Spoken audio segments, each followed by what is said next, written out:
Someone recently pointed out something really spectacular to me that just opened this whole can of epiphanies that the tiger is the king of the jungle, not the lion.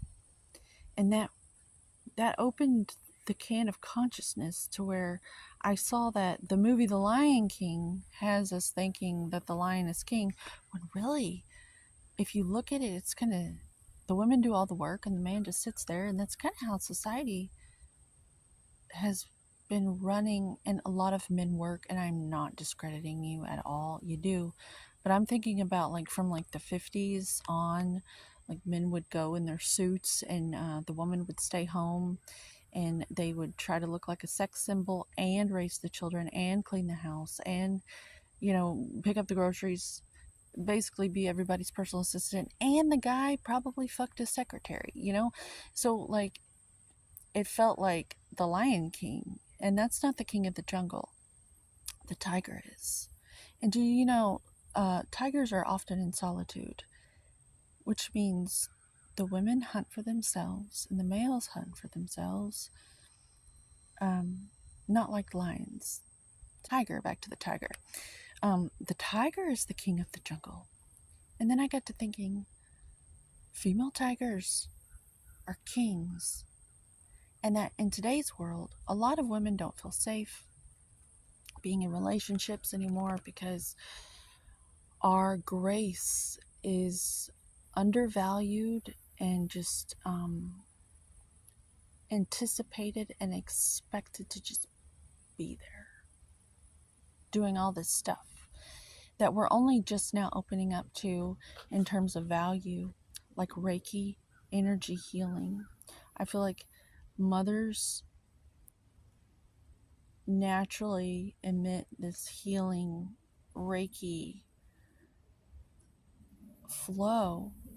And if we were seen for how valuable that energy is, we could give more of it.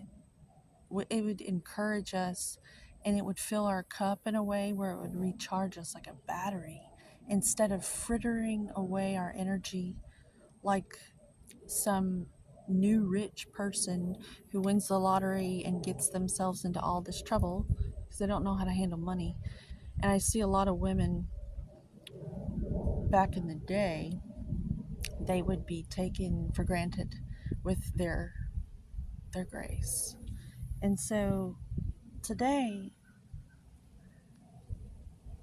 a lot of women are showing up like these fierce, strong individuals because we want to keep our charisma and our magnetic magnificence and our ability to create something beautiful to ourselves, because we're tired of being these tapped wells for this power, for the man to suck up and just fritter away ignorantly. Um, Most of the time, they're ignorant of it. They don't even know. And they're all so blissful, just sucking the light right out of the woman. And she's just trying to keep up appearances on Facebook, showing that she's has value because her partner hasn't cheated on her. Like, she's that one woman with the magical vagina that is not getting cheated on. And meanwhile, she's singing and dancing and doing a little skit, and she's tap dancing all through everything. Like, she's keeping the house clean. Her hands are like all cut up and scuffed, and she's just trying to do everything to keep up appearances that she's the one woman who can do it. And so a lot of us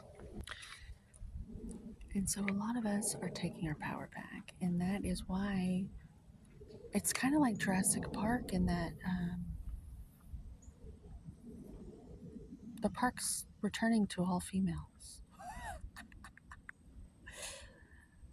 You know, like even the men are dressing up as women, uh, and the women are dressing up as men, but we're still women. You know, uh, yeah. So it's kind of like on Jurassic Park where they were able to breed again. I could see how someone would argue with me. So, to wrap it all up, to be a king of the jungle, and I believe we live in a jungle of our psyches in today's world because most people are hiding from what makes them uncomfortable. And that's exactly where you need to look so that you can choose to course correct if you need to, or choose to respond differently or make changes.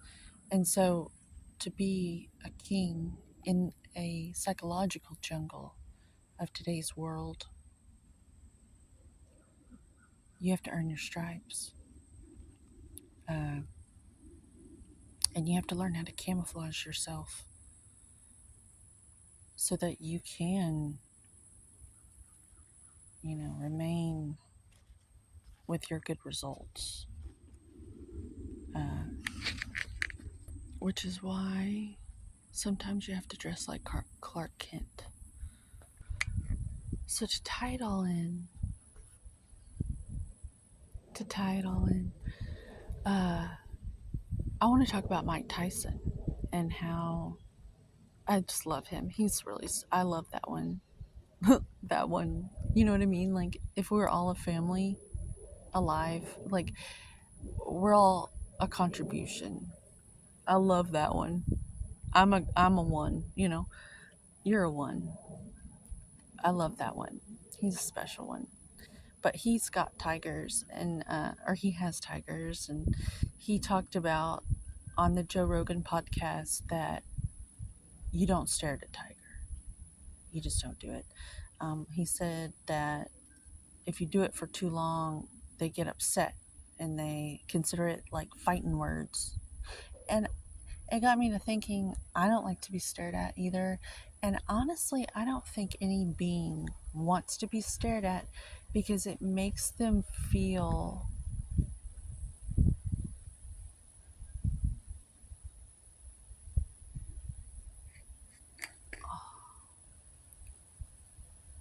like exposed in some way that either you're trying to take their attention away. It makes you feel like, to the tiger, they go after their prey and they eat them. But for most of us, we're all just experiencing this as God. Um, the word camera came a Ra meaning the sun god. And I feel like our souls are like suns, and we're all witnessing this reality. And I was witnessing a crane on the lake, and I wanted to film it. And I got to thinking, none of us like cameras being put in our face, and none of us like to be stared at with other people's eyeballs, because it's like you're just so excited to be here in consciousness and experience awareness that when some outside thing is witnessing you, it's like another part of God. And all of a sudden you feel like you have to show up different. Like, it takes your attention away from embodying this beautiful experience of awareness. And so it can kind of make things irritable. I know at the gym, it takes a lot of focus to lift heavy weight. And you want to do it right, or you could get hurt. So it takes so much attention span to do that. And when there's people at the gym who do not have results, so they don't understand what it takes to get results because they've never had any. They don't understand that it's rude to sit there and watch you do what you're doing, because it's a distraction to the person doing it, to where it can cause roid rage, because these people are constantly being critiqued online by their form or whatever. And really, we're just here to enjoy our bodies. And the only way to do it right is to focus on the movements. And so, don't stare at a tiger, is my point, especially as women, because we consider it like you see a pretty car and you're like, I wonder what it'd be like to drive that. So, as women, when we're stared at, it's like some guys wanting to know what it's like to drive us. And that's what it doesn't feel very good if that's not what you're trying to do. And I would invite you to stare at the girls who show up in their underwear, though. Like, go ahead. I'm there. There are the girls there just for that. Like, and that's okay. But they are there for you. But for the women who are ladies and they shouldn't feel ashamed because you want to know what it's like to drive them. You need to know your place, because we might just be the king of the jungle, and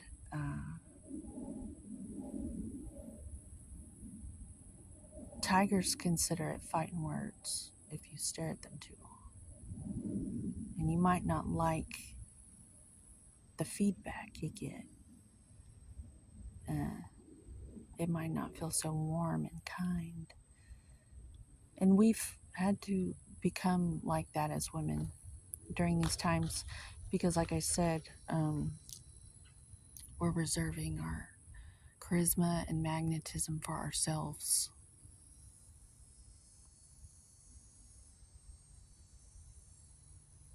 Yeah, that's what we're doing. Until you see us for the goddesses we actually are.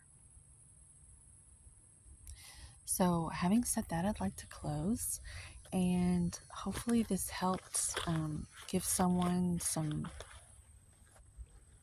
comfort if you're a fellow sister, or even a man who knows what it's like to be Clark Kent or Superman, needing to dress like Clark Kent just to fit in, or just to be able to maintain your wealth in terms of results. That's what's coming through today.